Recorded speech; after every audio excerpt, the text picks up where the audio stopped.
Mengasihi Allah dan sesama adalah inti dari kehidupan spiritual dalam kekristenan, yang tidak hanya sebagai perintah, tetapi juga sebagai jalan menuju kesatuan dengan Tuhan dan pemahaman tentang hakikat diri manusia. Berikut makna spiritualnya secara mendalam.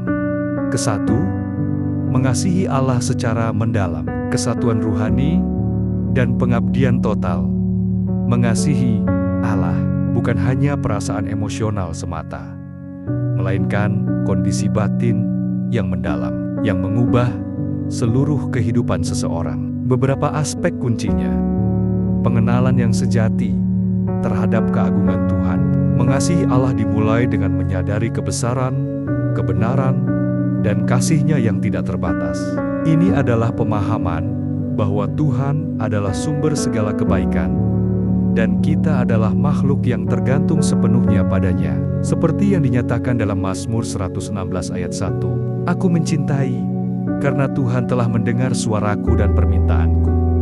Perubahan hati dan pikiran, atau metanoia. Kasih kepada Allah memicu perubahan mendalam dalam pandangan hidup, meninggalkan kehendak sendiri untuk mengikuti kehendak-Nya.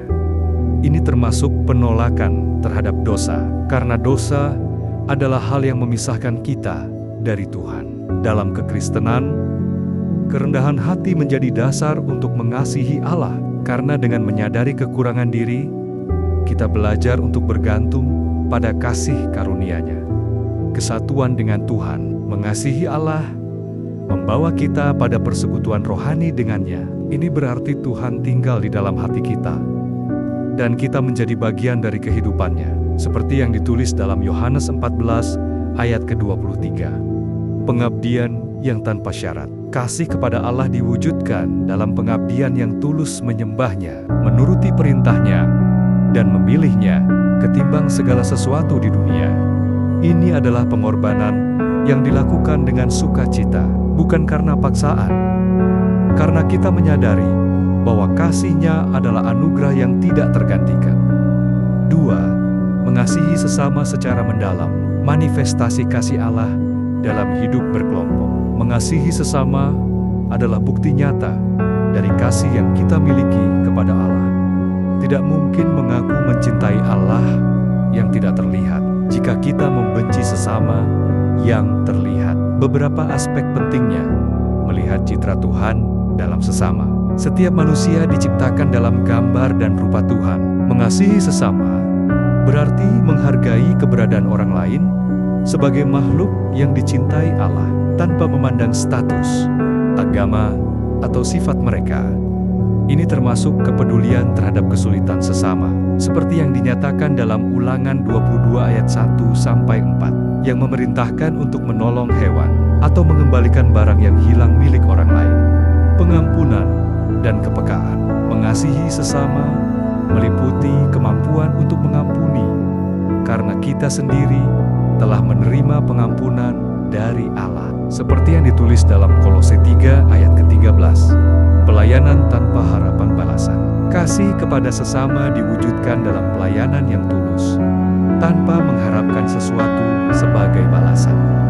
Contohnya adalah orang Samaria yang menolong orang yang terluka, yang menunjukkan bahwa kasih tidak mengenal batasan. Dalam kekristenan, kerendahan hati menjadi kunci untuk melayani sesama, karena kita belajar untuk melupakan ego dan mengutamakan kebaikan orang lain.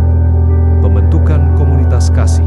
Mengasihi sesama membantu membangun komunitas yang penuh kasih dan persatuan, di mana setiap orang saling mendukung dan menyemangati.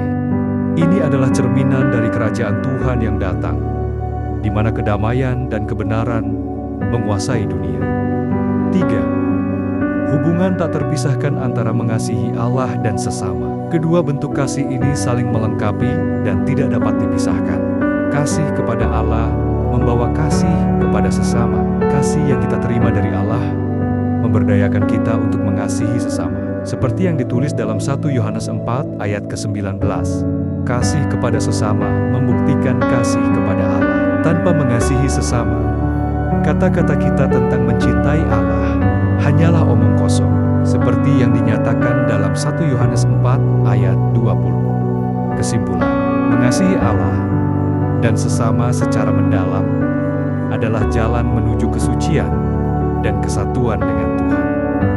Ini adalah proses yang berkelanjutan yang membutuhkan kerendahan hati, kepercayaan, dan keinginan untuk mengubah hidup sesuai dengan kehendak-Nya. Melalui kasih ini, kita menemukan kedamaian yang sesungguhnya, membangun hubungan yang sehat dengan sesama, dan menjadi cerminan dari kasih Allah di dunia.